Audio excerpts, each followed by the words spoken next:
But yeah, Zaki, what are your thoughts? We already talked, Jack and I, a little bit about replicated security coming, some of the consumer chains.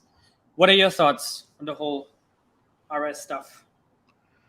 I mean, I think so.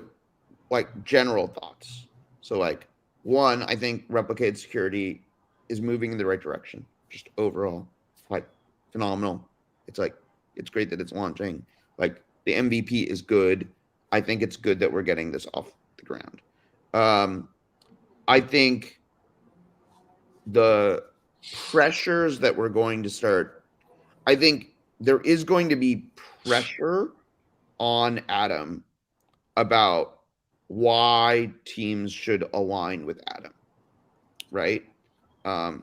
And I think that's one of the biggest challenges that the Cosmos Hub has to solve, especially given that, alternative security models are coming to the ecosystem. So the dominant alternative security models that are also coming this year are mesh security and Celestia, right?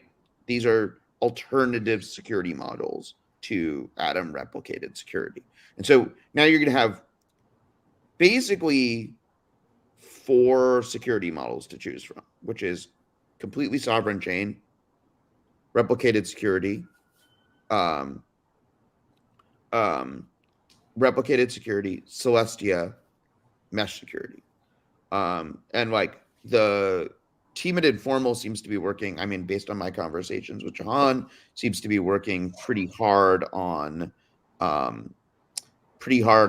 also like sort of, opt-in replicated security or partial replicated security as also a model that the hub would make available, which is interestingly enough can use technology that Celestia developed for Rollkit, because you need fraud proofs in that scenario.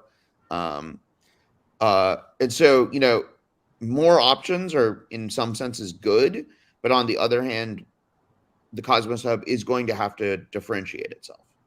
It's going to, like right now, again, core differentiator of the Cosmos Hub continues to be like that Atom is the most liquid asset, and the most like the biggest source of onboarding and offboarding in the ecosystem. That moat won't last forever. And this is so, I think the problem that was posed in Atom 2.0 is, hey, here's a problem, which is how do we make Atom as a security provider differentiated and a good partner and replicated? Whether or not the solution is the allocator is, I think, something that should be debated. But I think one of the things we have to move forward as a community is like, how are we going to solve this? But I do think replicated security is moving in a really good direction in general. Yeah, I also saw you made a tweet 15 hours ago saying that without the allocator, Atom is so unprepared for the security wars. Yeah. And I wanted to talk a little bit about this. Like, we're waiting a little bit with Jack before we get into allocator scheduler, because I think like when it was introduced at Cosmoverse and when it went into the forum, I think a lot of people didn't really understand why that's needed, right? But now with RS coming to life, people slowly seem to like understand that this was a very, very thoughtful plan that you had like way ahead of its time, right? So maybe can you remind everybody why that's a crucial piece and why you think without the allocator, Atom is unprepared for okay, so let's say you have a choice between mesh security with osmosis and let's say Axelar, which and osmosis are all both doing mesh security, which seems to be like general vague sense of how things are working. Okay, and you're like, okay, I use osmosis for liquidity, and osmosis is like pumping a bunch of liquidity incentives towards my token, right? Towards like my token Osmo pair, and I use Axelar for bridging to bring my product, whatever my application is, to the world. And it's like, hey, I these seem to be like natural things to be like doing staking incentives with, doing mesh security with. Fantastic. And then you have this alternative and you're like, oh, but what I could do Atom. Okay, well, is Atom providing any liquidity incentives for my token, helping bootstrap liquidity? No. Is Atom providing any bridging? No. What does Atom provide? Well, high TVL, right? And there's a product problem here with that world, right? Where if Atom isn't actually involved in people's products and services and offering something unique and differentiated, there's going to be competition about where you're going to get your security from.